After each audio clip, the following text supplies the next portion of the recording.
Hello, I'm Linda Ann. This is a CAC hashtag event for January called Color of the Year Art. Rose Quartz and Serenity are the colors of the year, and I'm using them as inspiration, not as exact colors on my canvas. I have quite a collection of canvases in my studio that I started before I ever thought about creating videos.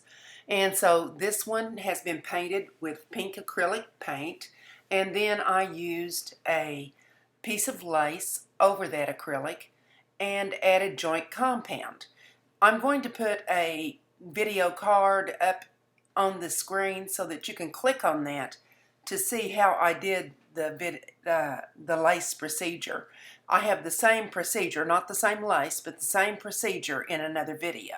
Art is always an experiment for me, and this will be the first time that I've used watercolor over joint compound.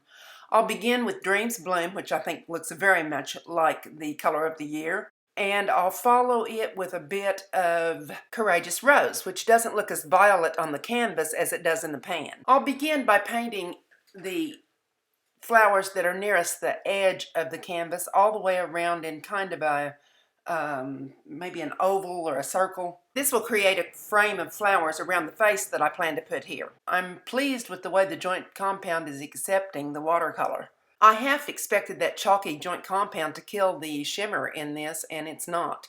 And I think with a couple of coats, I'm really going to have a nice shimmer. While it's not completely permanent, I also think that the joint compound is helping to fix the Twinkling H2Os to the canvas. Normally, Twinkling H2Os are going to be easy to move because they're watercolor, especially while they're wet. I'm really enjoying watching how this joint compound accepts the Twinkling H2Os.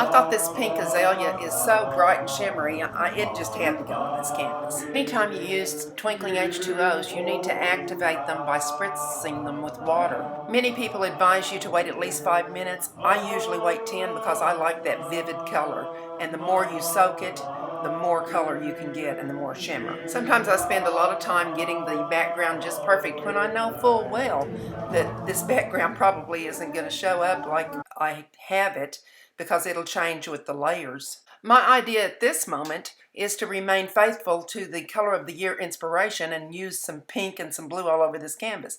But I know myself well enough in my art to know that this could easily get covered up and you might not even see any pink or blue. Give yourself permission to change your mind. My destination always turns out better when I give myself a chance to enjoy the journey. And quite honestly, that's the reason I always voice over my videos, is because I have trouble talking and creating, letting the creativity flow at the same time. That's two different modalities. That's two different sides of the brain. When I was teaching in public schools, I did a lot of brain research so I'd know how to teach my students. And it's not a bad thing to use both sides of the brain, but for me, when I'm being creative, it is a bad thing. That would be removing your Sims card while the camera's still filming. It corrupts your files. Speaking of right and left brains, I was so much in my right brain I didn't even think about turning the camera off first. So I'm going to use Mod Podge to glue down this vintage pattern. It's a Butterick pattern. And I'll use this Mod Podge to glue it down, and I'll tell you how I got the face on there. I drew the face by placing the pattern, or this thin tissue paper, over the screen of my computer. Enlarged the picture the size that I wanted it to be, placed it over the computer because this is someone that I wanted to have a likeness like them, and I didn't want to take time to do the drawing. I can do the drawing, but I wanted to speed it up. So the artist trick here is, if you don't like to draw or you have trouble drawing and you still want to make nice looking art, then use your computer monitor as a light box and trace the picture you want on your canvas. I used a Faber-Castell Pitt artist pen so the ink would be permanent and not run when I got it wet. It can be a drawing that you actually did and you place it on the computer by taking a picture of the drawing and then just putting it up on the screen and tracing it. So that's what you missed on the corrupted file. But now I'm placing double layers of this tissue paper that came from a butterick pattern over the existing paper, so that it will create shadows, create a darker color in places.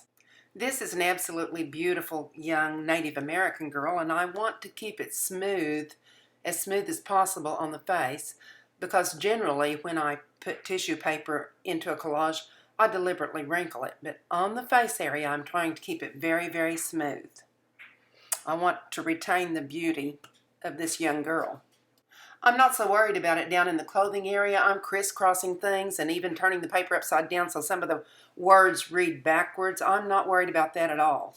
I'm just going to have fun with this. In a couple of places, I tried to make lines go in the same direction. Lines that are printed on the pattern go in the same direction as some of the lines that I'm going to be using.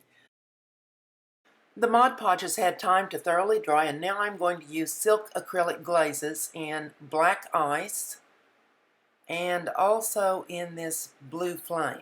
Here's a close-up of the black ice color, and here's a close-up of the blue flame. I'll begin with a layer of blue ice to hopefully give the highlights of that luxurious, heavy Native American hair. Since this will be the strongest lines of composition, I'll probably end up doing a lot of layers back and forth, the blue and then the black and then the blue and then the black, until I achieve the look I want.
When you're using shimmery paint, the lighting can be tricky. It might look darker. Actually, I couldn't get a picture of how dark that skin looked. You change it one way, it looked dark, another way, it looked light. So I decided to go in with some paints and change this to make it a little lighter, because she just looked way too old. I'm going to try this blue pearl. It's a radiant gel.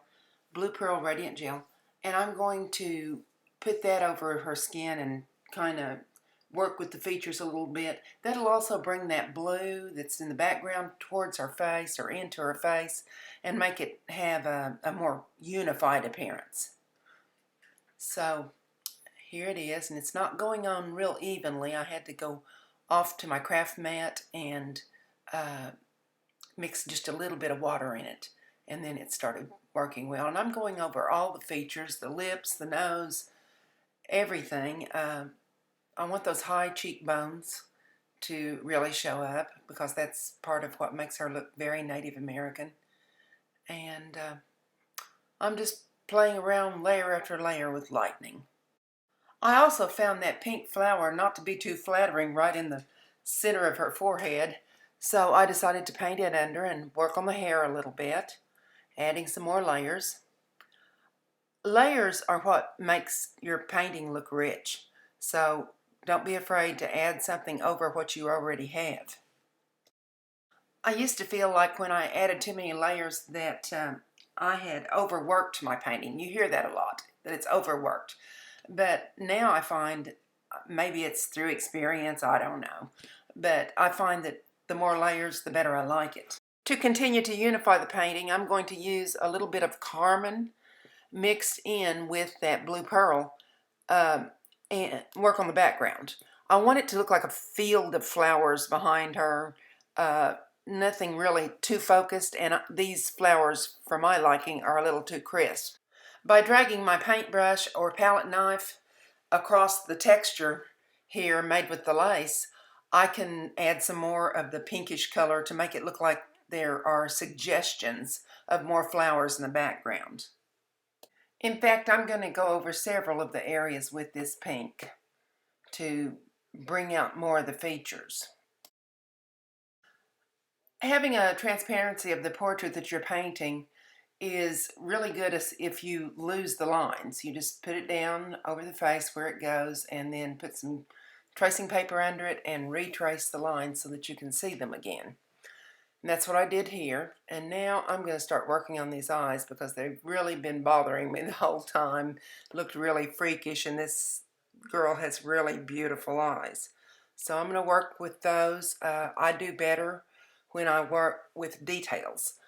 When I'm working on details, I do better if I work with a pen rather than a paintbrush because I can get in more small lines and such. So that's what I'm doing. This is permanent ink. It's a Faber-Castell pen, and it's the one I'm working with right now is dark sepia.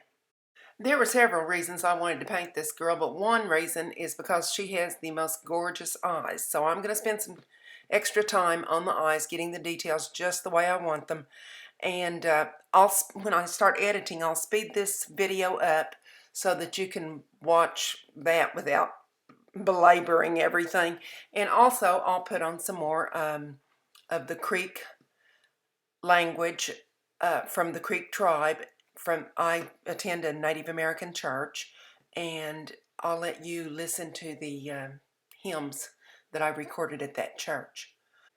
This young girl has mixed Native American blood, and one of those tribes is Creek, so it's quite appropriate that I play Creek hymns. What